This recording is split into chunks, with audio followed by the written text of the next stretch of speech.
Discover Clamaka Studios, where innovation meets exceptional design.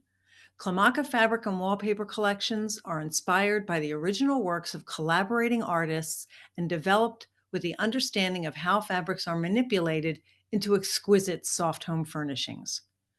Workroom businesses enjoy exclusive access to engineered designs and best trade pricing. From clever layouts to classic linen prints, Clamaka Studios delivers the quality and consistency that your business demands. And Clamaka's reliable on-time delivery keeps your projects running smoothly. Go to clamakastudios.com for swatches and trade account information. Clamaka Studios, for the joy and profit of workrooms. Hey, Jeanelle, welcome to the podcast. Hi, Seal. It's nice to be at Adaptive Textiles. Well, welcome to Adaptive Textiles. Good to be here.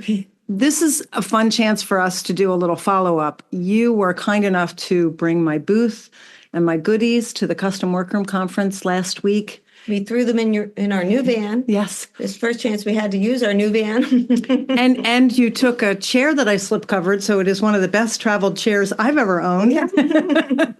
So it was really a great week, and you reached out to me and said there were some things you wanted to share about CWC and some things you wanted to talk about. And I was like, oh, wait, a chance to recap a really great event? Let me think about it. Yes. Yes, I would like to do that. And you're already here. Yes. Yes. So that's let's perfect timing. Custom Workroom Conference. Yeah, I was thinking about how should we approach this, and the only way I could think about it is sequentially. Okay. You know, like start to finish. Okay.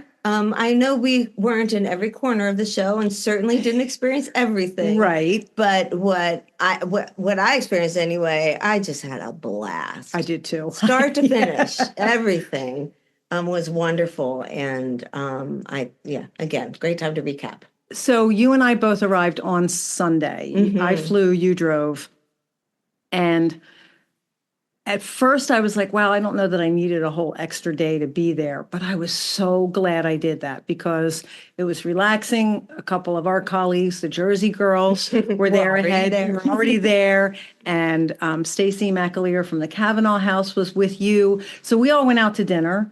And it was relaxing and fun. And then the next day, people were starting to arrive. So it was more people and shorter exchanges. Yes. And I love how I get to see so many people. But sometimes the exchanges really are short. And right, because then you see somebody else out there and you run to them and then you see somebody else. The hardest thing, Jeanelle, is when I'm talking to someone and there's all this stuff going on around us and I see somebody out of the corner of my eye that maybe I haven't seen in a year.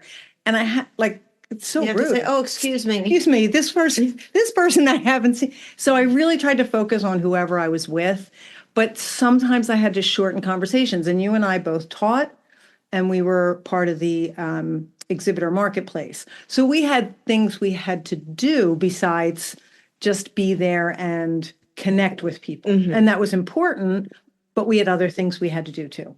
Right. So that sometimes, this is where I wish CWC was 3 days longer and that we had more time. But by the same token, the opportunities to interact with people and connect with people was tremendous.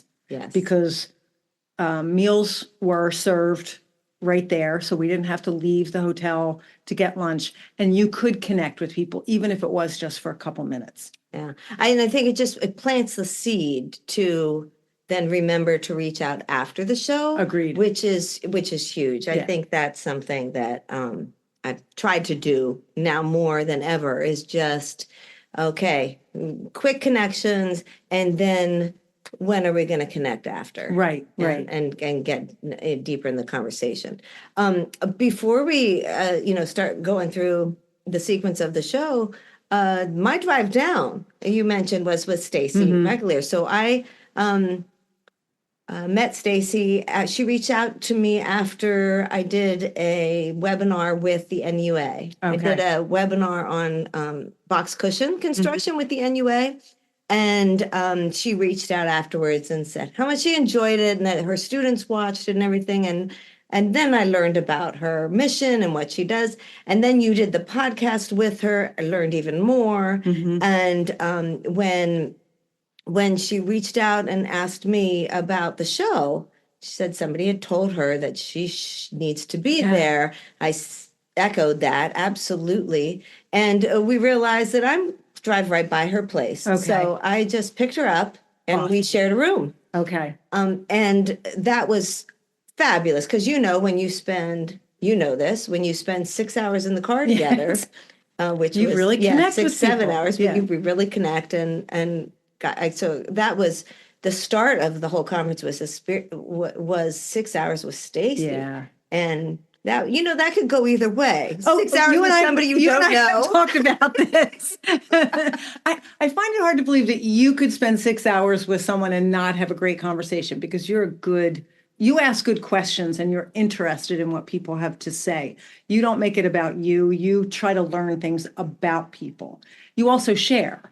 So it's not like you would just sit back and listen for 6 hours. You also you connect with people really well. Oh, well, thanks. And that is ended up what happened. But but we don't after I made the offer, then I was like, ooh, what if I really need peace and quiet? I go down. But it turned out she was absolutely delightful, and we learned so much about each other. Oh, great. And I'm such a fan of what she's doing. For anyone who has not listened to the podcast, you know what episode it was? I don't know what episode it is. We'll put it in the show notes. It's easy to look up. Yeah, it's Stacy McAleer, and she runs Cavanaugh House, which is a nonprofit that is teaching people how to upholster and make window treatments and other types of soft furnishing sewing. And she started this without having any idea of the resources that were available to her in the industry, which is that's mind-blowing to me. So she started it without looking around and going, okay, I can learn from here and here and here and here and here. She just started. There was a need. Yep. And she jumped in to fill it. She did. And now she's finding, I don't have to do this all by myself. There is help. And just her spirit of, it's not just giving, it's fairness. And it's wanting to have the interns and apprentices who come to her learn a marketable skill that can provide them with a lifetime and security and fair wages. Yes. They pay their students. Yes, they pay their students to learn, which is the most amazing nonprofit model. Right. And training model. Yes. So that as these students are learning, they can live. Yes. So that it's not only available to those who can afford to take 3 years of their life and devote to an education. And she's already placed some students into jobs, which I think is fascinating. Not less, I couldn't have been 3 days before CWC started. I was at Stout Textiles with my local our local WCA group, and Bart was taking us on a tour, and there was a pallet with a bunch of stuff on. He goes, "Oh, this is going to a nonprofit." And I said, "Is that going to the Cavanaugh House?" And his head whipped around. He goes, "They're so great, aren't they?" And a couple people had listened to the podcast, and they were all so impressed with what Stacy is doing. And I kept finding people at the conference you have to connect with Stacy, and you have to connect with Stacy. And she was really excited to meet people. And if she's listening, I feel like she's a little bit more of an introvert than some of us are. So I hope that I didn't inundate her with people or keep sending people to her. She just fully embraced it. Just fully embraced it. Because on the way home, we also, had another 6 hours. 6 hours. And we just, solving problems and who did you meet and how can that person support and how can we support them? And it was just all wonderful. So interestingly enough, Jeanelle, the same time that CWC was happening, there was a conference happening in the UK that has to do with membership platforms. And I belong to their group, and it wasn't a conference I could attend right now, but I heard a recap about it today. And one of the things that the conference owner talked about was the classes are important, keynote speech is important, the marketplace is important, but what happens in between the classes and at coffee and at the bar afterwards is some of the most important time because you truly connect with people. And Susan Woodcock has said that all along. It's not, yes, the classes are important, but you see people in between the classes talking to each other, and you see people running up to each other and throwing their arms around each other. And the fact that now we have the National Upholstery Association as part of this. There are upholstery classes. So many of the drapery workrooms are doing some upholstery anyway, that this is a great opportunity for them to learn. And I just heard so many great things about the upholstery classes that it was just fantastic. Yeah. Yeah. Oh, start to finish, just absolutely great. You mentioned the networking that happens between the my very first conference I attended. I can't even think of the year. It's way too many years ago. But of course, it was one of Cheryl Strickland's, one of her first conferences. And I remember attending, not knowing anybody. You, same thing. Same. But the one I attended was years before the one you attended.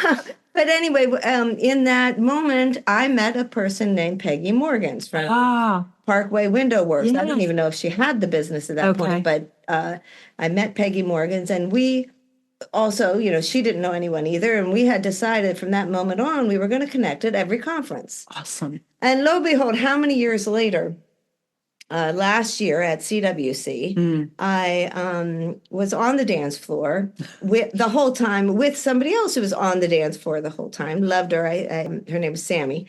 And then come to find out the next day, she's the employee of Peggy Morgan. Yes, I met Sammy this year. Yes, you met her this year. And of course, we had our same on the dance floor moment. Yes. But I just thought what a full circle moment to have, my trade show buddy. Yes. Be employing my new trade show buddy. And Peggy's, I've interviewed Peggy twice because her business has changed so dramatically. Yes. In fact, I may have interviewed her 3 times.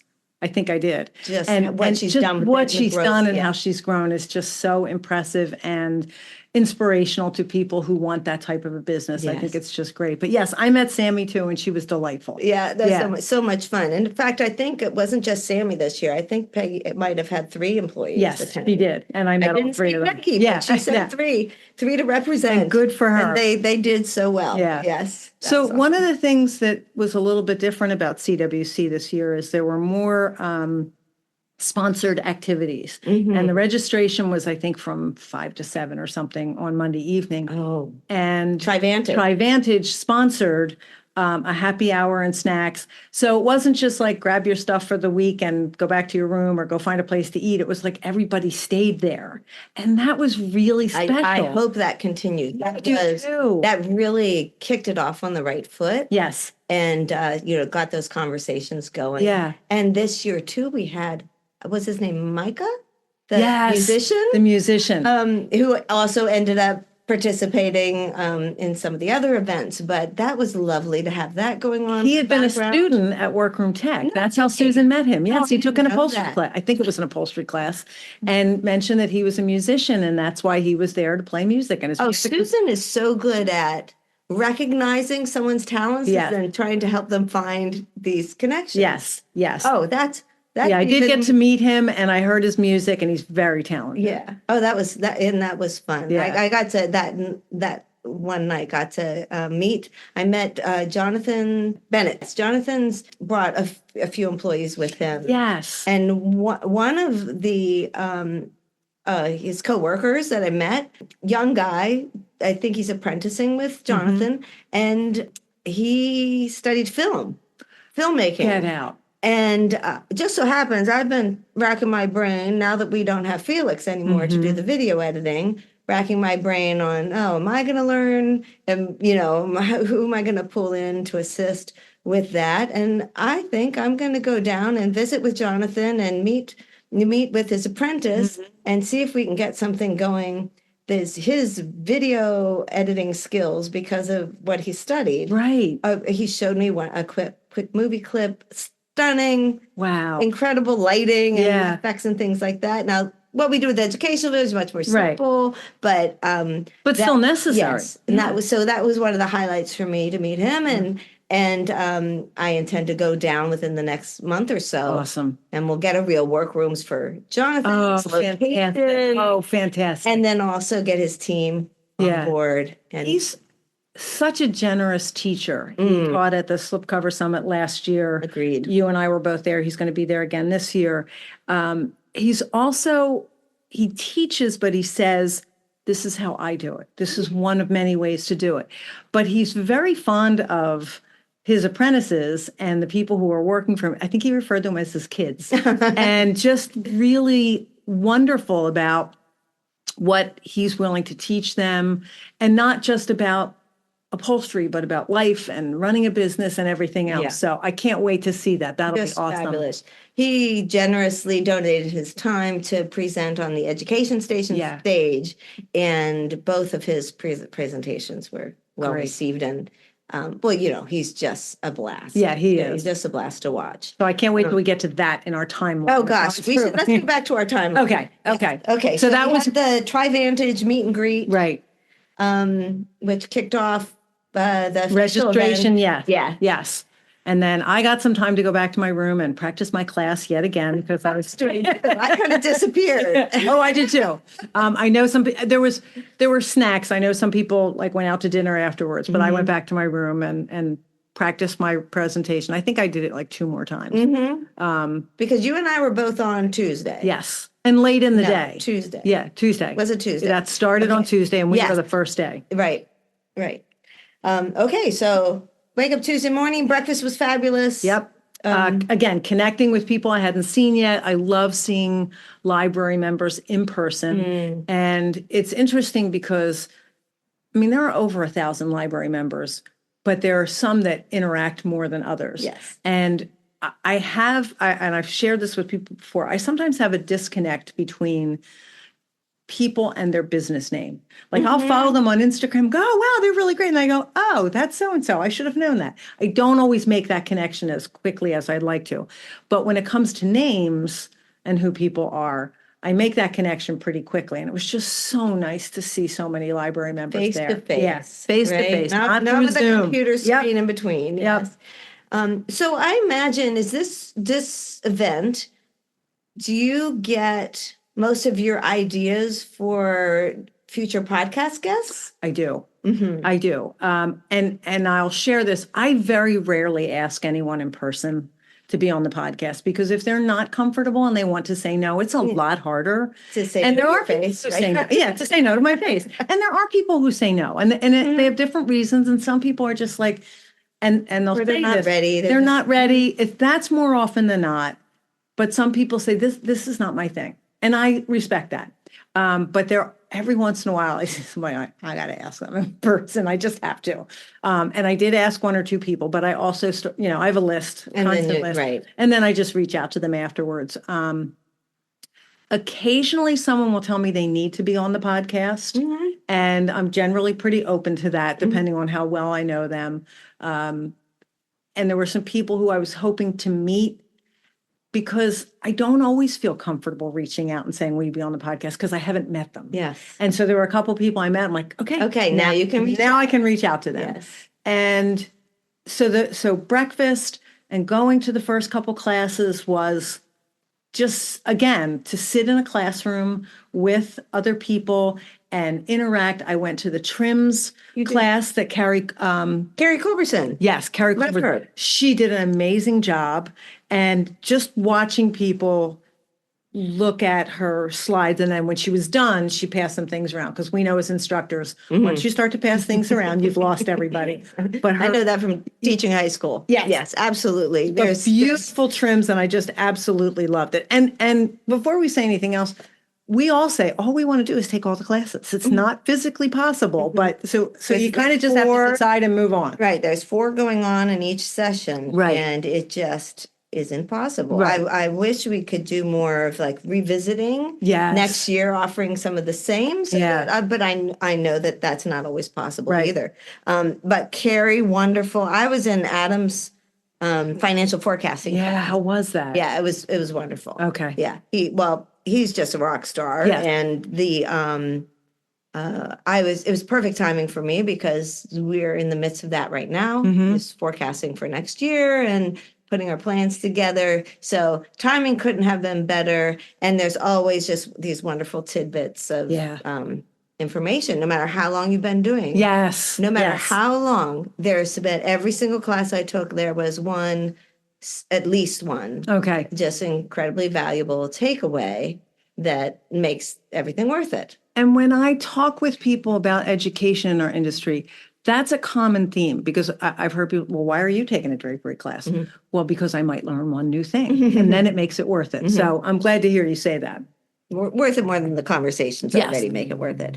Okay, and then it was Victoria Hammond and Rhonda Shanahan also in that first session. Right, and I would have loved to have taken Victoria's, both of them, but Victoria was teaching the English method. She has a school in the UK. I saw her samples. Yes, oh, absolutely gosh. stunning. Yeah, absolutely stunning, but I did not take that class. And Rhonda, she used some of Clamacca's fabrics in combination with leather, so I got to see some of what she was doing with that. Okay. And again, stunning, amazing. Everybody so accomplished and so willing to share. Yes. Just such a wonderful. So that was the first section. Second session, I went back again to relax and prepare so that I was really on top of my game in the afternoon. Did you take a class in the second session? I did. I took Kathy Geffen's class, which was how planning for the worst can be best. Yes. She wanted to call the class What Happens If I Die? Oh my goodness. And Susan did not think that was a very positive name for the class. And probably she attracted more people to the class because of this title. I will tell you, Jeanelle, I made some notes about things I have to implement this week. Wow. It's nothing that I haven't heard before. Yes, there were a few things I haven't heard before, but Kathy put it in a way that made me realize I'm doing a disservice to my husband and my children if I don't put some things in motion. Wow. And before I left, I had said to my husband, here's the password for my computer and here's my password for LastPass, which has all my passwords in it. And he said to me, what, do you plan on not coming back? And I said, no, that's just smart. Because what if I had an accident and couldn't tell you these things? I said, you need to be able to, I said, but Kathy took it so much further than that. Who is a mentor or friend in the industry who your loved one could speak with? And do you have your standard operating procedures in effect? And just, she covered an awful lot and it was really a fantastic class. She made it funny.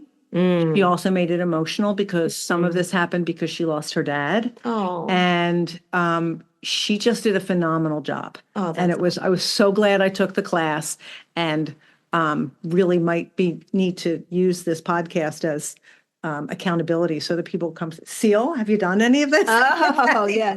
Yeah. Oh, so it was a fabulous class. That's awesome. That's awesome. And of course, Robin taught Get Closure.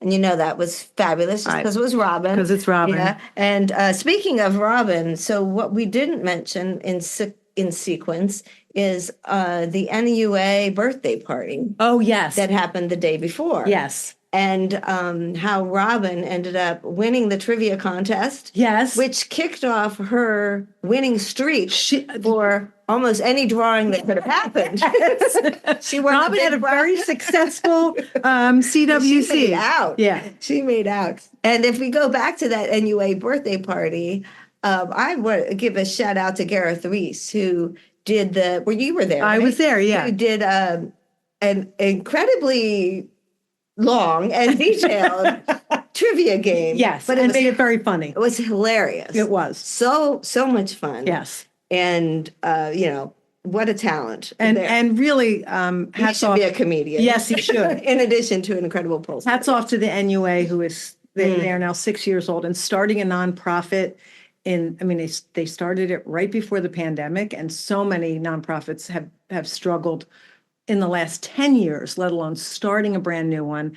Their board and their staff are all volunteers, and they are doing an amazing job of connecting with upholsterers, connecting them to each other, helping each other. They do a phenomenal job. So it was nice to be part of that. Fabulous organization. Yeah. I'm very pleased to be an education partner for Same the here. Workroom Channel and the library. The library too. is also a partner. Yes. I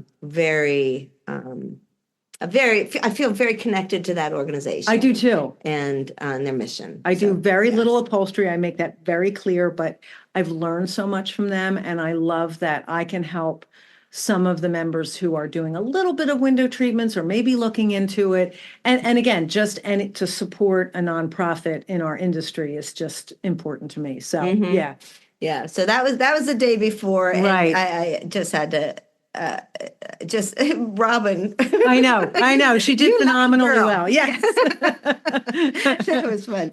Ann Johnson did box pleat valances, the versatility of box pleat valances. She used the Clamaca fabric, the Nandina print. Yes. And railroaded it. The fabric is railroaded. And so it was so delightful for me to see, because Clamaca offered 10 yards of fabric to each instructor to hopefully incorporate in some of their samples.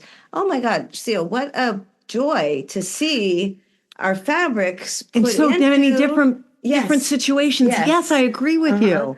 So they were in poofs, they were in valances, they were in full draperies with detail. Yes. It was fun just to see what these incredibly talented instructors could create. And I did not see the upholstered bed one, but go ahead. Stacy did. And so I heard all about it on the way home, because the Cavanaugh house had an upholstered bed, not just headboard, fully upholstered bed project not too long ago. Okay. And she said she so wishes she has had this class. Oh my goodness. Before, because it would have saved them so much headache.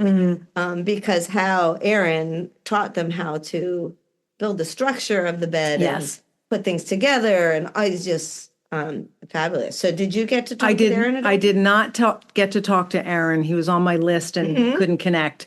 But I heard so many people talking about that class. And did you see the samples? I did. Yeah, amazing. Absolutely amazing. And I've seen the bed over and over again on social media, people posting what a great class it was. So fascinating. And he was one of the people I was happy to connect with. I started doing last year at the conference, because I had trouble remembering who I had talked to. Because you do talk to a lot of people. Right. I started taking pictures either of them or with them before I left the conversation. Brilliant. And then that night, trying to just title the picture with something that would recall my memory. Right. And so I've got a picture here of Erin. Okay. And because I want to remember the conversation we had about velvets and nap. Okay. And printed velvets, and what we might be able to do with printing ombre-like fabrics. Oh, wow. Railroaded. Okay. I mean, obviously, velvet railroaded is a problem. Right. Because of the direction of the nap. Right. But I want to make sure that I follow up with Erin and pick his brain a bit about what types of things would make stunning bed upholstery projects. Okay. You know, how could we print the fabric in a way that you have something completely unique and easy to work with? Right. Because of how it's laid out. Right. And so that I just can't wait. And thank goodness I took a picture of him and then titled the picture. That's a brilliant idea. 4 months goes by and I'm ready to have this conversation. Yeah, we know what to do. Okay. That's how I actually remembered Sammy. Okay. This picture is from 2024. I'm showing a picture of me and Sammy holding our name badges up to the camera. Brilliant. Absolutely brilliant. Yep. Remember to reach out. All right. So then we had, keynote address. Oh, my goodness. Rihanna Lejeune just absolutely amazed me. I had connected with her after CWC, I think 2 years ago. And I've been following her on social media, and she is a force to be reckoned with. Agreed. And she is one of those people that has a million ideas and follows up on most of them, which like I'm just in awe of that because I've got lots of ideas. They never make it out of my brain. Her keynote speech was inspiring. It was full of the kind of spirit that I think she exudes every day, but that you want to see in our industry and any industry. She's just done some amazing things. She has been she's from Iowa, and she literally started like refinishing dressers and then figured she should be doing some upholstery and just the fact that she now has this business and she's created an app that uses AI to show different scenarios for furniture, fabrics, and colors. And she just amazes me. And I was close up to the stage because Susan had kept a table for just the workroom accountability and mentoring group because we all meet in person there as well.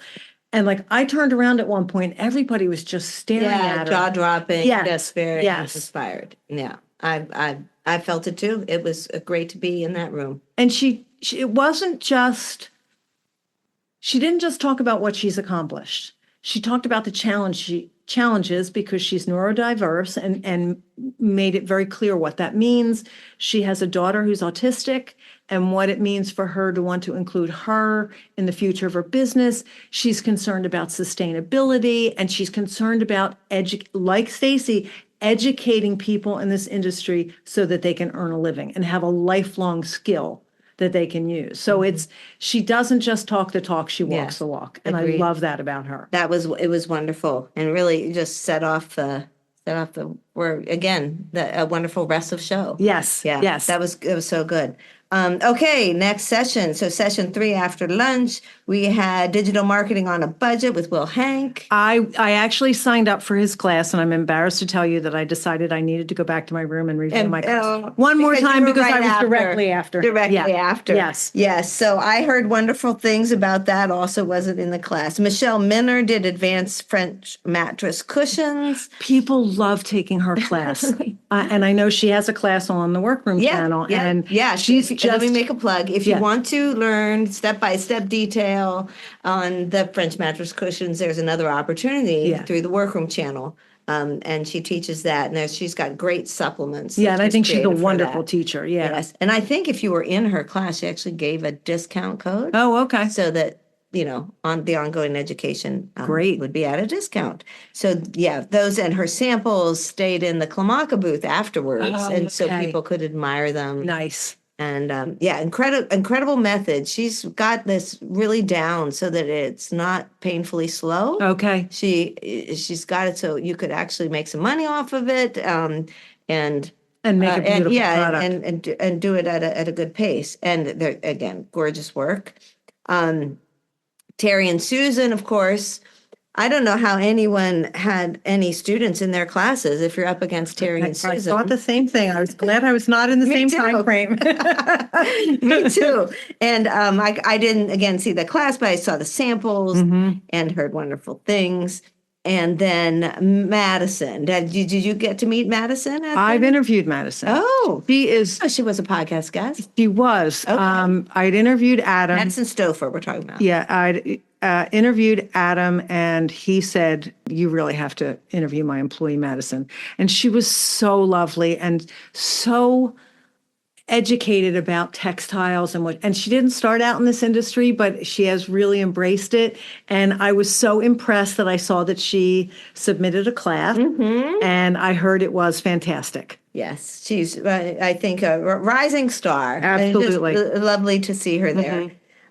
So then we did a coffee break, B&B Hardware sponsored it. Yes. So you're talking about different sponsors for different parts of the event. And I was next to B&B Hardware in my booth.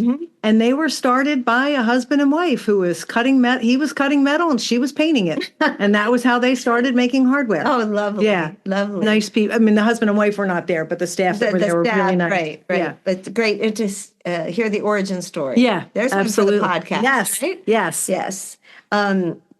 And then we were on. Yes, right? we were. So, yeah, so we didn't take each other's classes. Right. We have no idea what went on in Robin's panels on the side class or Gareth's dynamics of double cone springs. No. Because we were occupied. Yes, we were. Occupied. Yes, we were. How did yours go? So I get anxious teaching technology because there's such a vast difference in what people are able to do. So I'd started out my class by saying, and mine was Apple products and how they connect and how we can use them for productivity and how we can get away from them, because that's important to productivity. And I asked the question, who can barely answer the phone? And many hands went up. I said, who loves apps and can never find them? Many hands went up. I said, who's sitting here and thinking, crap, I really shouldn't have wasted my time taking this class? And 2 people raised their hand. I've interviewed both of them for the podcast, Sammy Day and Ragna Smith. And I said, you 2 can get out right now. And everybody laughed. I asked both of them afterwards. I said, you will not hurt my feelings. Was that class worth your time? And Sammy very honestly said, I use so much more technology, Seal, but I learned 3 things. That's all I needed to hear. Could she have been in a different class and gotten something else out of it? Possibly. But she got something out of my class. That's all I cared about. The opportunity to leave. So she did. I gave her a chance. But we were teaching at 4:00 in the afternoon, and it was right after That's a coffee rough break. time It is. I saw no eyelids, so I'm very happy. And my technology all worked. I had a couple videos that had sound, and they worked, and I was able to connect to a YouTube video outside of my presentation. So, I'm sweating just thinking about it, but everything absolutely worked, and that's all you can hope for. The AV guy at the convention center was fantastic. Oh, yes. So how about yours? Yeah, it went well. Susan was saying that it filled up fast, that class, and neither of us could figure out why the topic was so popular. It was getting the most from your walking foot machine. Okay. And so you share some feedback with you. Go ahead. No, go ahead. But so we were just surprised at the popularity of the topic. And that, I think that was a lesson for me anyway, that sometimes going back to the basics, even when the attendees are, so many years of experience, going back to the basics, sometimes, there were things that I was sharing that I thought, this isn't going to be news for anybody. Okay. But it was. Yeah. The simple the simple tech, thank you, Ann Johnson. I know. We're both, the simple technique use that word. Of starting and ending your stitching with the take-up lever in the upright position, so that when you start again, the thread doesn't pull through. Exactly. Right? That simple thing, you'd think that would not be new news for anybody. But so many of us are self-taught. Yeah. So if you would they right. Exactly. And that's right. So if you haven't been exposed to it because of somebody who knew it and happened to be working with you, if you're self-taught and working alone, oh my gosh, there's so many things you just might not have. Jeanelle, I met at least 3 people who have been in business for 20 years, and this was their first conference. So in terms of that, and there are many, I think 40% of the people were first-time attendees. Yes. Which is so exciting. Yeah. But to think you've been in business for 20 years, now, they may have taken some other classes elsewhere, but to have the opportunity to talk with people in the industry and to see things like that, I agree with you. And there were some things that I was sharing. I was like, everybody knows this. No, they didn't, because I heard people go, oh, can you do that again? Please? Right. And some things that I thought were simple were a game changer. And again, people who use a lot of technology said, that's one of the things I'm going to put into place.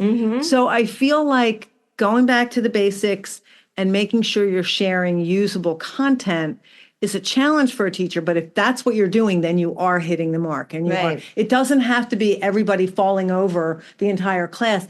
It has to be everybody getting at least one thing out of your class. I heard multiple people talking about what they got out of your class. That's awesome. And that's what we want. Yeah. That's why we do it. And as instructors, I have to say that every year I learn so much by preparing for the class. Yes. Whatever the topic is, and sometimes I'll choose a topic just because I want to learn about it.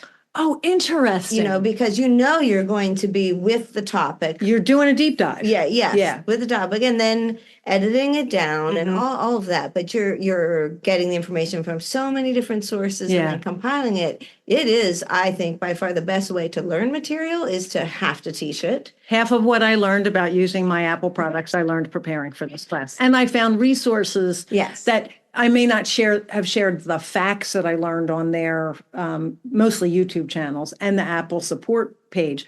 But it wasn't everything I felt I had to add to the class, but I learned things to help me better with the product. So, interesting. Interesting. And in fact, speaking of the walking foot machine, I learned that I have been threading the machine incorrectly to wind the bobbin.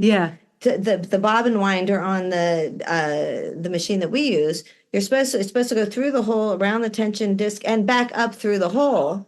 Mine's not wound right. No, before it goes through the bobbin. And I saw that in my research, and then I confirmed it with Sam Sloan, because you can't believe everything. Right. And he confirms it. I said, Sam, how long have I been doing this? Like, how many years ago did I buy my first machine from you? I did not know that. I didn't either. But and wouldn't you know, I think I forgot to share it with the whole. Well, we're sharing it now. Right. Okay, so we need a picture of that to include. To add to the add to the show notes. I think so. But that I couldn't believe it. But there's, just to show you, there's always something to learn, no matter how long. Janelle, I know I shared this with you. You and I were at a local WCA meeting many, many years ago. I had an industrial straight stitch, and I don't think I had any other industrial machines yet. I had invested $3,000 in a Bernina machine that I quickly found out was not appropriate for what I was trying to do. Still have that machine, still love it. For buttonholes. Yeah, I still use it for buttonholes and other sewing.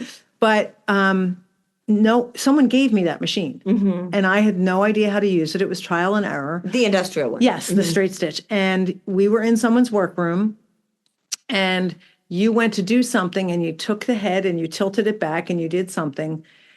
And you reached underneath to change the bobbin. Oh. And I had been tilting the head back every single time. I didn't realize there was space down there for me to get my hand in there.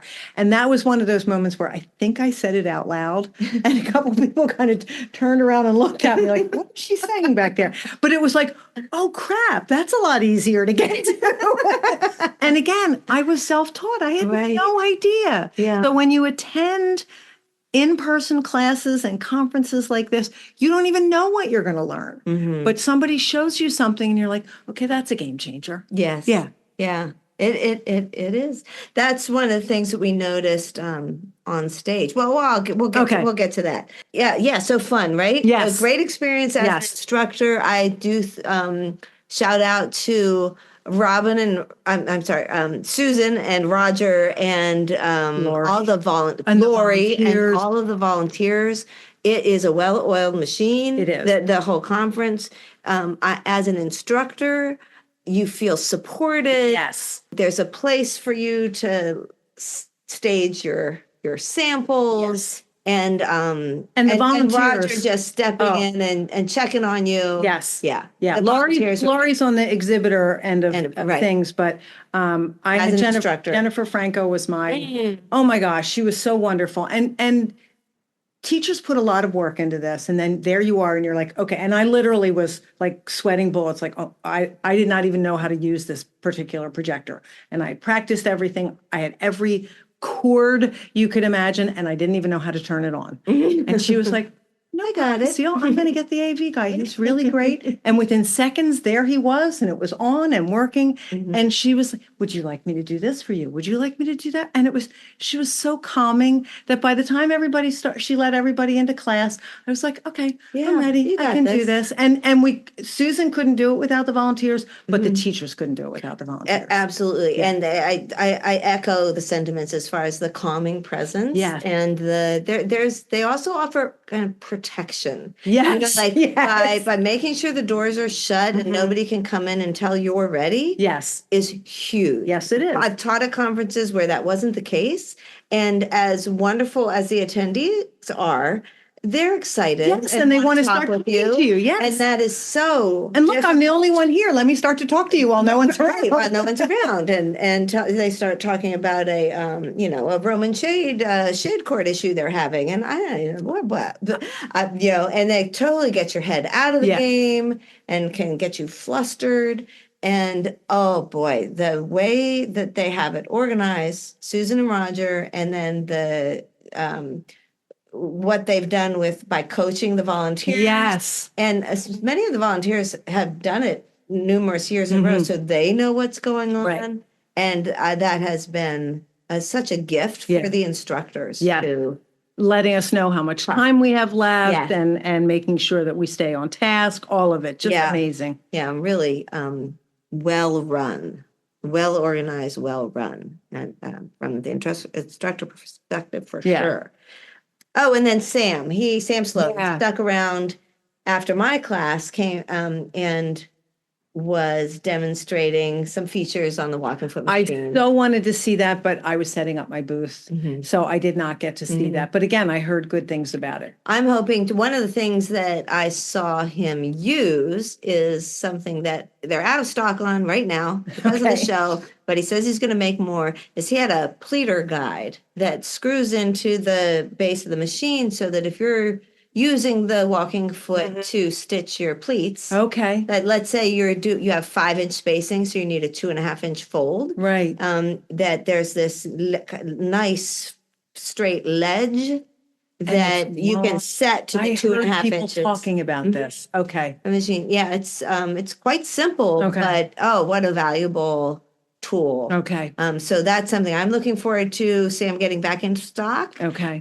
So that we can that more of us can use that with the walking foot, but also, he's just such a character, and so it was delightful and also really good knowledge. Everyone had the opportunity to ask questions and get the most out of their walking foot machine. Awesome. Yes, so I hope that comes up again. I hope that there's more on machine use. At upcoming shows, and we get the opportunity to speak to the people who repair the machines for the Q&As. That was spot on, and we're very welcome. All right, so and then that took us to, I don't know about you, but I rushed back to my room to get hydrated and get dressed up for the hot rod party. That was so much fun. I don't love costume parties. You don't? I feel the pressure of having a really good costume, and I get anxious. And I had an idea about what I wanted to do, looked at making it, went, I don't have time to do this. So I ordered something from Amazon. I was thrilled with it.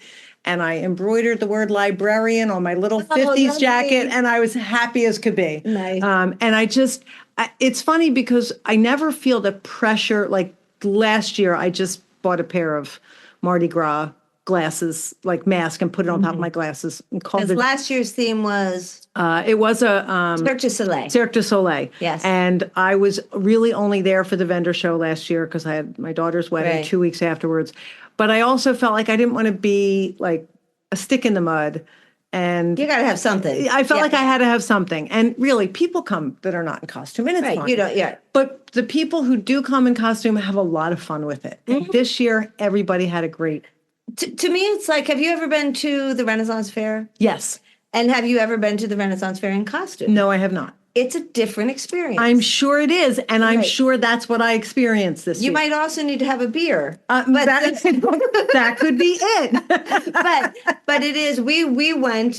We've gone for many years and enjoy it. But then a few years ago, we went as a family, and we were all in costume. Oh, I love it. And it was so much more fun. Okay. And just the experience of just letting go. Yeah. And everybody's feeling like silly, a different person because you're in costume. Even start talking like a different person. It's a different experience. And that's how I feel about this party. I mean, Helzer Brothers, they know how to put on a party. They really know how to throw a party. I hope they never stop. Right.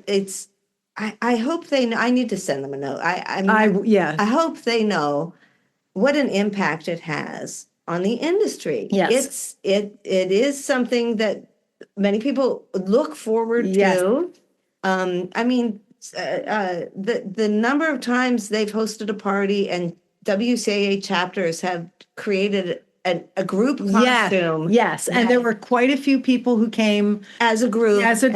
Right. And coordinated their costumes. So there was a lot of forethought in it, and it was just really fun. The collaboration it leads to, the energy that it brings. And for me, the timing couldn't have been better, because to have taught at 4, like you, and then to have been relieved of that responsibility, I could just let me relax.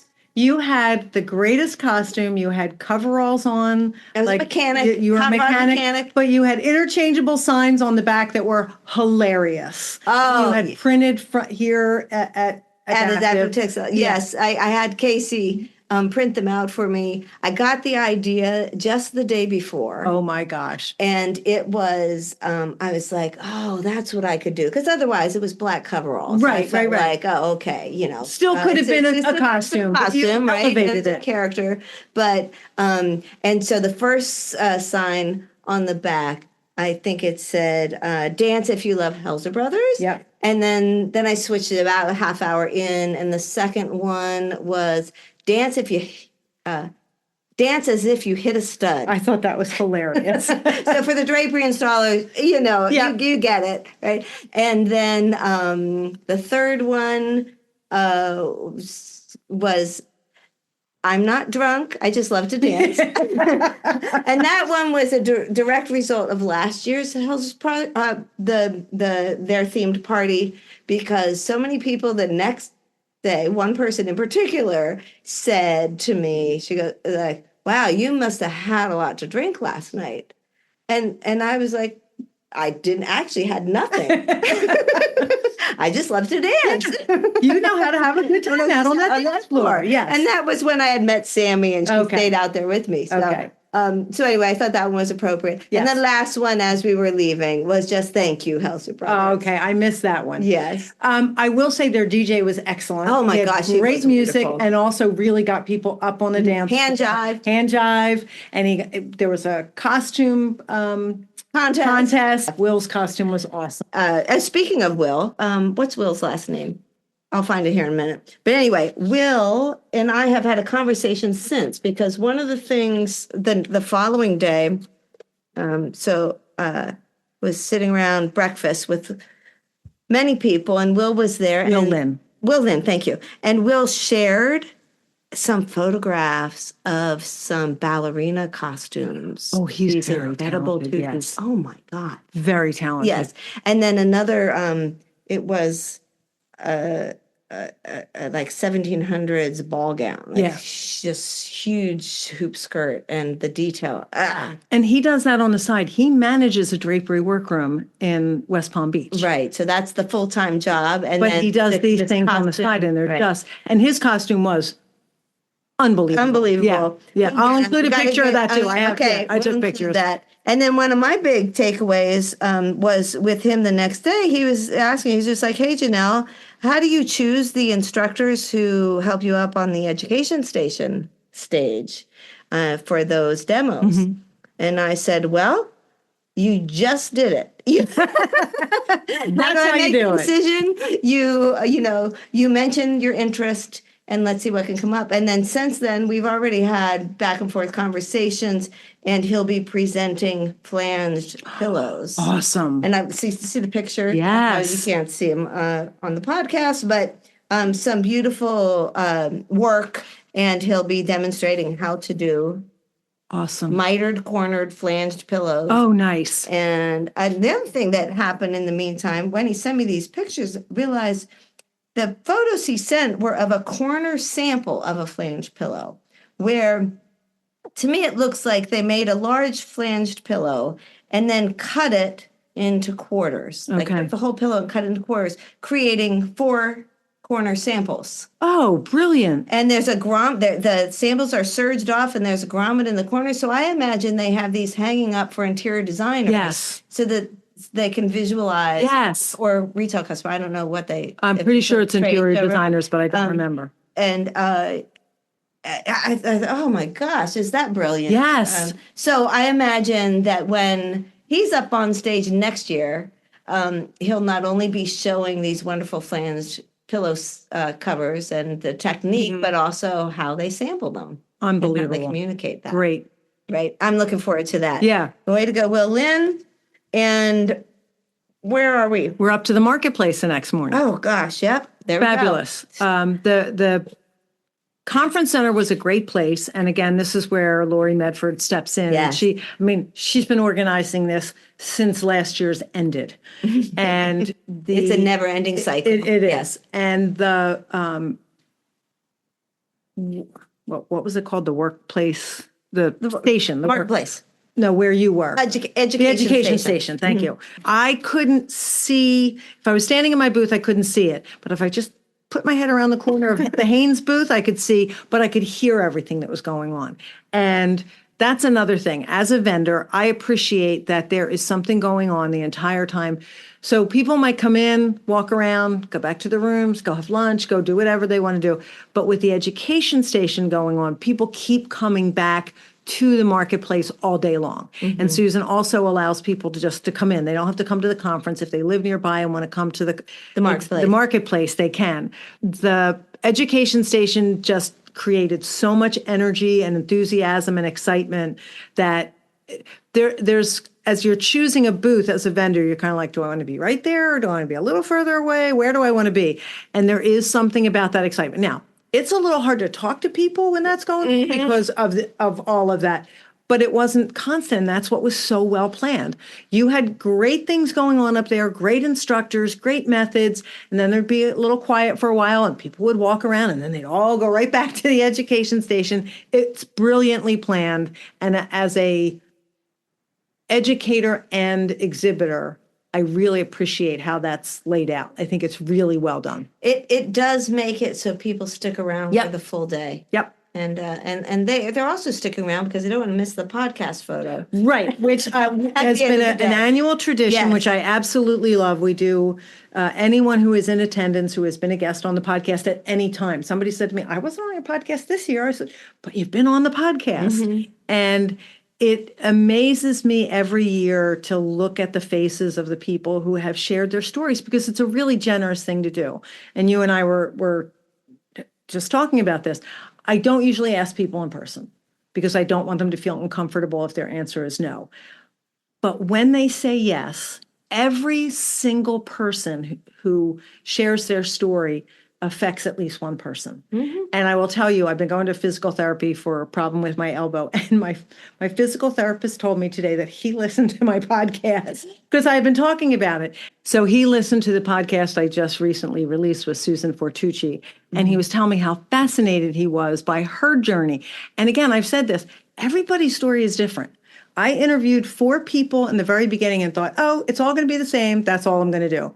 And each person who graciously said yes to me in the beginning had a completely different story than the other 3 people. And I was like, we need to hear more of these. But it was so interesting to hear from somebody outside the industry who enjoyed it. And it was very kind of him to listen. But that's cool. Yeah, but I love looking at, right before they take the picture, I get a couple minutes to talk and just thank everyone for being part of the podcast. And it's just so amazing to me every year to look at the faces and see everyone. So after that, I think, first of all, again, thanks to Lori Medford, amazing and diverse lineup of vendors. We did. That was, I think if you were just getting started in business, what an incredible exposure to the key players, right? You had 2 sewing machine suppliers. Yes. And linings. You had Haynes there, but of course you had Angels there who sells Haynes. Right. And they're offering pillow forms now. Yes. Yes. Yeah. So cool. And then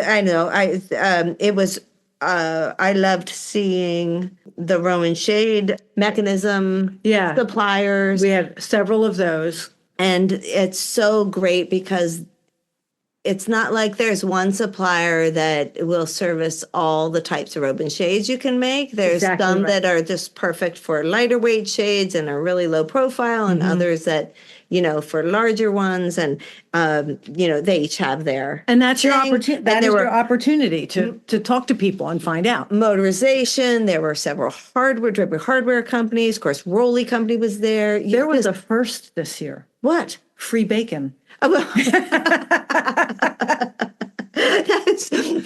That was clever, I thought. It was. That was Anthony Del Rey with Motor Parts for Shades. He was giving out bacon. I have never left a trade show with a package of bacon before. That is wild. Right. Yeah. I don't eat bacon anymore, so I don't know, but I would happily gifted that to someone else. Exactly. Yeah. And it did not need to be refrigerated. It was smoked and cryovac, and I brought it home with me. But some people were putting it in their bags that they might use for like client visits, and they were like, I hope my next couple clients don't have dogs because this is going to smell like bacon. Oh, that's funny. Yeah. What a clever marketing strategy. And because here we are talking about bacon. Exactly. So there you go. And that was the sponsor of the keynote too, right? No, he was the sponsor of the after marketplace get together. Got it. And that was also awesome. Got it. Yeah. Oh, it was Haynes. Haynes sponsored the keynote. Yes, the lunch and the keynote. Yeah. Oh, thank you so much to these sponsors. I it's just so greatly appreciated. Yes. I want to shout out to all of the volunteers who did the demos on the education. Oh, they were awesome. I did get to hear all of them. They all did a great job. I think this was. Tell us more about that. This was the best lineup. Of course, Ann Johnson, and she not only presents, she helps me behind the scenes and make sure the camera's focused on what they're doing. Right. Helps me unload the van. Thank you also for helping with the van upload. You did bring my stuff here. It was the least I could do. That was awesome. But Heather Taylor did smocking techniques, and she must put so much time into that. I'm hoping that we can work together and create some smocking templates. Nice. And maybe some videos and things to get more mileage out of that one, because that was a lot of time, and gorgeous. Did you see any of those samples? I did not get to see her samples. She presented a class to our New Jersey, Pennsylvania WCA class. She's really a great teacher, and she's a very curious person. Yes. So she tried things. Yes. Yeah. And there's one sample she put up there, and she's like, and somebody asked, well, how would you line this? And she's like, I don't know yet. But then just started kind of figuring it out. I think I might do this. And so I'm thinking that the kind of follow-up to this is going to be more sampling and instruction on then how do you incorporate it into the full window treatments. But it's absolutely stunning. I was fascinated by that one. Then Jonathan Bennett got up there and did welt techniques. Okay. And it was fun. Yeah. It was so much fun. And, he's a very generous teacher, too. Generous teacher. And again, coverlet corners. Rhonda Shanahan did lampshades. She did soft lampshades first. I saw a little bit of that, yes. I got to see a Klamaca fabric palm in the lampshades right here. Oh, so let me take it home. Oh, nice. Gorgeous. Yeah. Yeah. It's a beautiful wheat work, interesting topic. Yeah. And I think that was most people were just fascinated by it. Yeah, and left feeling like they could do it. Yes. Too. Okay. So that was incredible. Jonathan Bennett was back with zippers and box cushions. Judy Turner came away from her booth, and she's got the Centurion widget. Yeah. For Roman shade mechanism. Yeah. And she showed everyone how to do top down, bottom up cordless. Romans, which was also fascinating. Yeah, she did a circle time for the library, and she really did a great job with that. Was it on that topic? Was it top down, or was it just the widget? It was really more on the widget. The widget. And I hesitate sometimes when it's a product, but I think it's something that we all need to understand, and how can we use it. And it has an incredible low profile, and so if it's the right weight shade, this is just on. It's an answer. Incredible. And you know what? I didn't mention. Oh, no, they were the last day. Never mind. Okay. We're just not there yet. But anyway, Judy, so generous to do that. Adam Hoover got up there. It was funny because there was nobody around when he first got up on stage. but just 5 minutes in, Okay. huge crowd. Yeah. And I would have loved to have been able to hear everything he had to say. And that was Instagram marketing. Yeah. And he was like, how much time do I have? I said, you've got 20 minutes. And he's like, I have 20 minutes? How in the world am I supposed to share this in 20 minutes? And he's got these pages and pages of notes. That's one, if you haven't thought of doing a circle time. Oh, yeah, I did not think about that. Because that one really could be a deeper dive. Yeah, it could be. He's got notes for it already. He could probably do it. I will reach out to Adam on a whim. I would recommend that. I learned a ton. We haven't at this point, because of adaptive textiles and our non-disclosure agreements with our clients. I haven't done Instagram marketing. Okay. But with Clamaca, it actually would really make sense. Okay. So I learned a ton from that 20 minutes. Okay. And am super excited to learn more. I want to watch the circle time, so make it happen. Okay. Okay. I'm writing a note to myself right now. Hopefully I'm not committing Adam to something he doesn't want to do. Robin Matthews showed top hinged cornices and balances, which is... She's done an amazing job with those. I loved that one, and it's amazing to me how such a small person can create such big heavy things. Yes, and manage all them. Yes, and she's amazing. Yes, right. Fascinating. And Carrie Culberson, who had taught those other courses, also was up on stage on manipulating linen, and again, her work is it's beautiful. I will tell you, I learned something from her class. She was very relaxed when she was teaching about the trims. And she did not... What? Not like I was feeling when my class started. She also didn't have the answer to every question that came her way. And it was okay. And it was okay. And there was some which just, it never occurred to me to try. Thanks for suggesting it. I'll try it in my workroom. Like, that's how to handle a question like that. Yes, yes. So, and again, I peeked around the corner for a lot of these, but I did have people at my booth, so I did not get to see all of them, unfortunately. She was one of Clamaca's, what do we call them? They weren't early adopters. We had a name for the group that helped Beta us. testers. Beta testers, yes. Yeah. And really, really was wonderful to have, especially with her experience with linen. Yes. And love of linen, which is also, we share that. And Susan took the stage, Susan herself. And every other instructor, the first time they got on stage, I read their bio. And I didn't for Susan. And she let me know. No, she's just joking. But I'm thinking, you know what? I shouldn't skip it. I shouldn't assume that everybody knows. You know what? You and I had a conversation about this once, about addressing people in the industry by just their first name, because we assume everybody knows who they are. Who's Susan? Right. And I kind of took that to heart, because I thought about it. And I thought, especially when I'm on the podcast or I'm interviewing someone, I shouldn't assume that they know. There are people who have already passed on who were big influences on you and I don't ever address them by just their first name, because I want people to remember their name, like Beth Hodges and Cheryl Strickland. Elizabeth and I were just talking about Beth this morning. Yeah, and Beth Hodges. Yes, yes, their lives impacted us and what they've done for our business.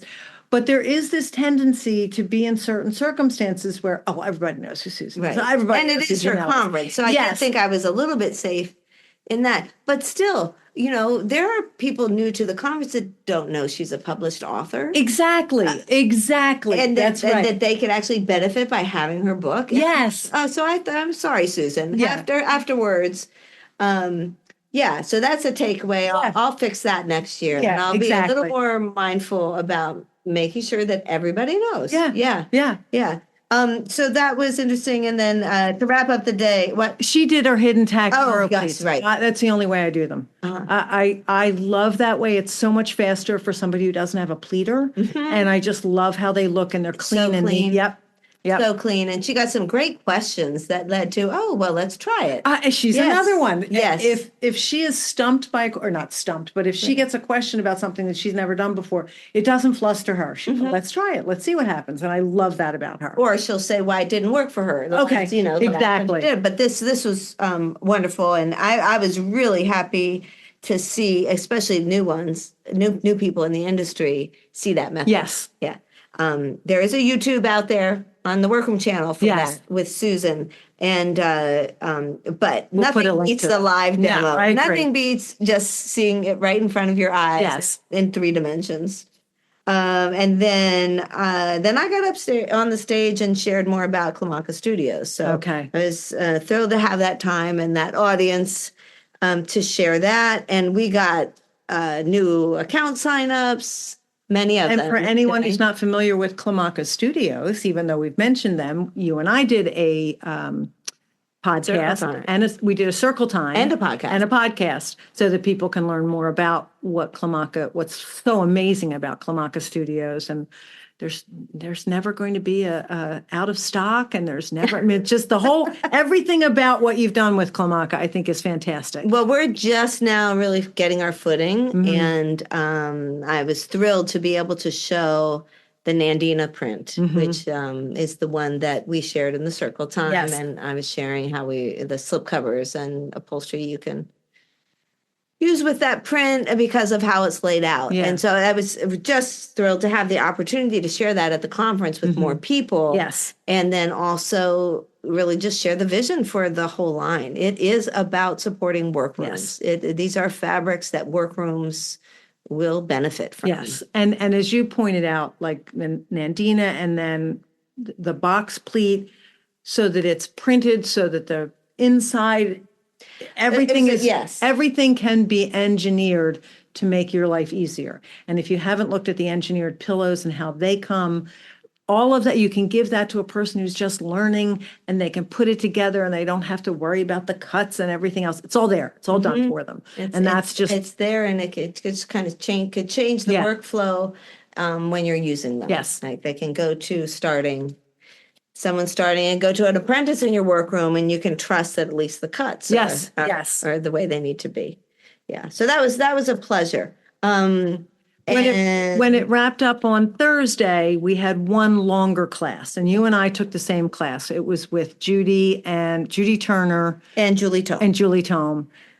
And I know there were other classes then. What were the other classes that took place? So the other classes were Fundamentals of Upholstery, which is Ragney Smith, who also had a great costume. Yes. And he does really. I use the word interesting carefully, because interesting can mean, well, that's interesting. No, but she does art. Gorgeous. Yes, and it's really fabulous. It's elevated. And she created the mini sample that she had like the day before she came, because she couldn't ship it or whatever. And it was this little mini sofa that was just gorgeous. Oh, wow. Gorgeous. Wow. Yeah, she's very talented. I wished I could take that one. That I also think might make good ongoing learning. I'm just thrilled to know of her. Yes. You know, I'm excited to get to know her better. That was awesome. And and again, costume at the Hauser's party, also good. The Heather Taylor teaching sheer beauty. The work she does is so impeccable, and also the excitement with which she presents is amazing. So, God, that awesome. And then Jonathan was doing custom ottoman design and fabrication. Yeah. And I heard that was fantastic. Yes, absolutely. Julie and what were your takeaways? Okay, so Julie and Judy presented build a framework to easily evaluate pricing. So it was a pricing class. But they both made it very clear they're not financial people. This wasn't about how to read your financials. This was about creating pricing so that you can earn a living and to not undervalue yourself. And while it was a slightly different concept, again, this was nothing I'd never heard before, but they presented it well and gave me several things to think about, even though I'm not doing much fabrication anymore. And the comparison to other workrooms and why that's not how we should be getting our prices together. And they did a really good job. It was There was a lot to think about. Yeah, it really was. It was. I loved it. It was incredible. And I had a couple really solid takeaways. Me too. You know, like when you have those takeaways, it's like they stick with you. Yes. And one of them was something, I think it was Judy who had mentioned about time on the table, like projects on the table and the time on the table. Yes. And kind of using that as a measure of Well, it is somewhat a measure of profitability, because if you have things sitting on your table, but it's not work being done. No, then right. You're not making money. Yeah. Right. And so one of the ways to kind of look at your workflow and seeing, time on the table. Yes. That that was that had a big impact. I've been thinking about that ever since, and am excited to incorporate that. Because again, it doesn't have to be new information to be so impactful. Agreed. Because it's just a view of it. It's a different way, a different approach to it that was so solid. And the way Judy did her, I guess start to finish, that class was very well organized, and it had basically pricing methods, just general pricing methods. If you were pricing a McDonald's hamburger, like here's different types of ways, approaches to do it. Yes. And why these certain ones really work well for the type of work that many of us are doing, the higher end custom work. Right. I got a ton out of that. People's jaws dropped when Julie shared, I won't share the number, but the price per width that she's charging. And Ann Johnson turned back to me and she goes, do you remember probably 15, 20 years ago at a conference, there was a New York workroom who shared her pricing. Right. And it was the same jaw drop thing. Julie's happened to be about 10 times what that was 20 years later. Yes. But I thought that was you, and I could hear you and keep talking. I thought that was fascinating. Turned around, was like, yes. But you both remembered that, and the people who were in Judy and Julie's class are going to remember that moment. Right. Remember that moment. And it's not that the answer is everybody charges the same as Julie does. Right. No, it's just that, maybe the pricing isn't about how much it's costing you. Maybe the pricing is about what somebody is willing to pay. Yes. They did talk about that, and Julie spoke about this when I interviewed her for the podcast. She knows how much money she needs to make every day. And to meet her personal financial goals. Yes. The one biggest takeaway I got from Julie in that moment in this class, somebody was asking a question about growing your workroom, and I did a lot of reflecting on this, because I think some of the past courses that I've taught and webinars on Workroom Endgame 1, Workroom Endgame 2, the discussion ends up being about how to grow your workroom in a way that you have something to sell. And I feel like somehow in the interpretation of that, people have been internalizing that is the only path. Right. Yeah. Or is a recommended path or whatever. And I can't go back and kind of make an addendum, right? And to make sure everybody who heard those things knows that that's not the message that I hope everyone took.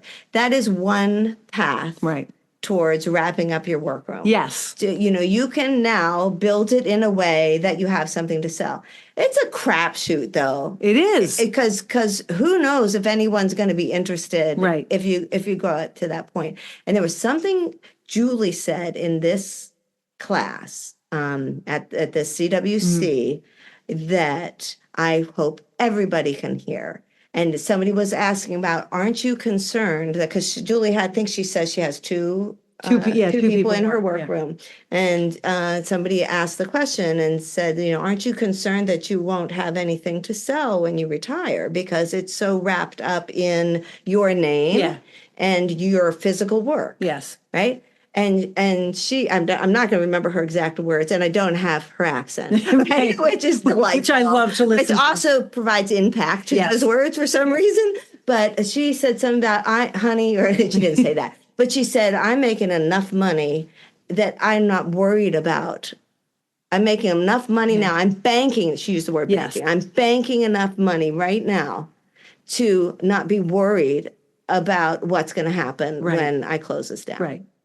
And I thought, yes. That impacted me as well. If you're not going to take the path of growing a business and having a nest egg that you can, again, because that's such a crapshoot. And if everything is tied up in your labor, yay, then just charge enough that you can bank enough. That was, and when you're ready to stop, you stop. I wish everyone, maybe we need to do a Workroom Endgame Part 3. Maybe we do. And invite Julie to participate because that, and not just and Judy, because I think that the way they're both looking at things, I just need everybody to hear. There's so many different paths. And we talk about that in the fabrication end of it. There's more than one way to do this. And with all the people that I've interviewed over the years on the podcast, clearly there's many paths. And there are people who have run a successful workroom, a successful saleable workroom out of their homes for many years. There are people who were not successful until they left their homes and rented or bought space. And there's people who failed when they went to that stage. That's exactly right. But it was, everybody chooses a different path, and there is more than one path to a successful end. And there's more than one way to define success. So all of those things, I was just so grateful for the two of them putting this one together. And they collaborated, so that's a challenge. I know you've taught with other people. That requires a lot of work too. Yeah, and they did that flawlessly too. Really It seemed complementary. Yes. It flowed. They had, and that's a challenge. They discovered they had similar ways in which they ran their business, but they still, like they mentioned some small differences, but they still did a tremendous job of putting that together. And if anyone listening has ever put together a presentation for anything, you know it's a challenge. And it was timed well. So there were so many things about it, just content-wise, that were outstanding, but also like the performance of it. They did. They clearly clearly practiced it, and they had sure it was so clear when you could ask questions. And when they were on track and when they needed to. It was just brilliant. Agreed. All the way around. I hope everybody gets a chance to experience that in one way or another. So yes, congratulations. And I think for all of the instructors that we kind of glossed over because we were either teaching at the same time or just weren't in their class, I just want to say, I mean, I didn't hear one negative thing about I heard nothing but positive. Yes. Every class that anyone mentioned to me, they had a good experience. And that's a crapshoot for Susan. Yes. Because she picks some new students or new teachers every year. Which is wonderful because you got to keep the... We absolutely do. And the other part of that is she wants to keep it fresh. I know there are classes that she's repeated, but she also looks to have new things every year. And to anyone listening who has attended a class, you have no idea how much work is going on in the background beforehand. And for the times that I have been less prepared than I would have liked, I feel that when I'm about to present. And so I've learned that I really need to take the time to make sure I've gone over it and over it and over it. It's not just putting it together, it's the practice. And I think all of the instructors this year, it was an outstanding year for the education. Yes, it was. A piece of it. That was just again, well-oiled machine. Way to go, Susan and Roger and Lori. Yes. And I cannot wait for Erie. Yes, next year. Erie, Pennsylvania, September 28th to the 30th. The 30th. So it's Monday through Wednesday, and it's going to be at the Bayfront Convention Center in Erie, Pennsylvania. My husband has been there. He said it's beautiful.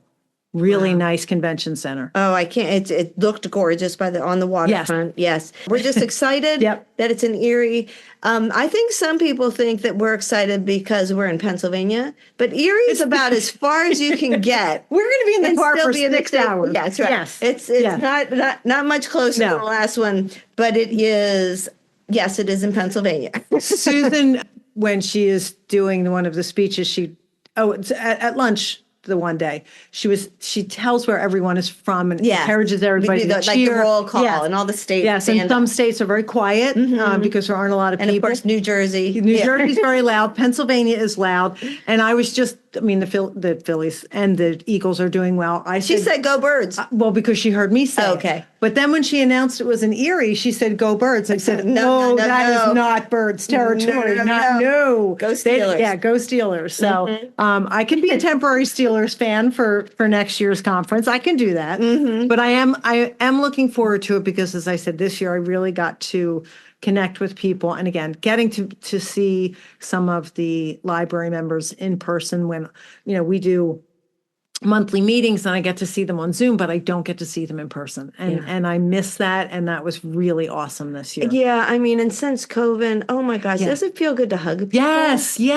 And Donna Scoofus was there. She has her Jules tape. Yes. And she came up and gave me a big hug. It's really good to see her. Love Donna. Her. Yes. And Donna, again, Donna Scoofus, if we're giving last names, Dondar Designs, she is the one who taught me how to hug. Years and years ago at conferences, I was just kind of like, don't touch it, and she softened me up and now, now I'm a hugger. Now you're a hugger. And it's all because of Donna. And Donna has been around for a while and has taught amazing classes. She taught last year, or was it the year before? Donna taught with Carlette Cormier. Oh, and yes. they did different ways of creating different types of valances and cornices. And I just love, they each made the same thing, but in different ways. Different fabrication methods. Yes. But I don't get to see either of them in person very often. So I was thrilled to see Donna. And she was there as a vendor, but she's also a great teacher if you ever have a chance to take a class of hers. So all in all, I think people can tell from our enthusiasm that we had a really great time. Yes. And I did, Susan and I last year did a podcast on how to kind of come back from the conference and take a little bit of rest, but also go through everything. Are you following your recommendations? I did. I took off most of the day on Friday. And I was actually away for the weekend and didn't come home until yesterday afternoon. But when I sat at my desk this morning, I was ready to work. Awesome. And I had... Because you had planned the downtime after the conference. But there were at least 3 times during the weekend I went, I have to remember to contact so-and-so. So I had an open note on my iPad that I could just keep adding to as thoughts occurred to me. But it was relaxed. I really want to reach... I really didn't get to talk to this person. I want to reach out to them. So I was really ready to get to work this morning. Nice. Really excited to do it. So, yeah. And how about you? Yeah, I think, I'm still unpacking a little bit. Yeah, that too. So, yeah. But, well, I've got a car full now that I have to unpack. I've had the opportunity over the weekend because I didn't have any plans over the weekend. So I'd had that kind of decompressed time and got to tell Larry everything. Yeah. This whole conversation we just I had with him earlier. And that was, quite fun. Yeah, I feel energized and ready for a great 2026. And I have freshly sharpened scissors from Wolf Industries, so I'm really I packed them in the case because I wasn't going to fly with 8 pairs of scissors. None of them would have made it home with me. So I'm ready to take them back to my workroom and work on some projects. Better than sharp scissors. Agreed. Yes. Jeanelle, this was so fun. I'm so glad we did it. I'm so glad that we got to talk it through because there were a few things I had not thought about, and I think this was just a great opportunity. And so if you're listening to this and having FOMO, then you need to sign up next year and make sure you go to Erie, Pennsylvania. In Erie. Exactly. Absolutely. Thanks, Jeanelle. Thank you, Seal. Well, just in case you couldn't tell, Jeanelle and I really had a good time recapping CWC and talking about the experiences we had there, as well as, most importantly, connecting with the people there. And I'm so grateful to Susan Woodcock and Roger Walker for connecting so many people and all of the work that goes into creating a conference like this so that people can connect and teach and learn and meet new vendors and find out about new products. It really is just such a boost after you've done something like this. So if you've listened to this and you were part of CWC this year, please post something on the Facebook post for the So Much More podcast when I post this. And if you haven't been, please consider going next year. It is really a unique experience within our industry and such a wonderful time. Every person I know who has come for the first time or has come without knowing anyone else has met at least one person that they've been able to connect with, whether it's on a weekly basis after they leave CWC or just at CWC. It's just such a unique experience, and I would love for everyone who's listening to get to have that experience, if not at least once, every year, because that's really the best way to do it. I also want to thank all the vendors that were there who provided information and new products to all of the attendees. As a vendor myself, I didn't get to walk around and see everyone, but I did get to see a few things, and it's just remarkable, all of the fabulous products that are available in our industry. And thank you to Jeanelle and Cavanaugh Studios for being a sponsor of the podcast and to helping me to bring you these podcasts every week. I could not do it without my sponsors. Thank you so much for listening. I hope you have a great day.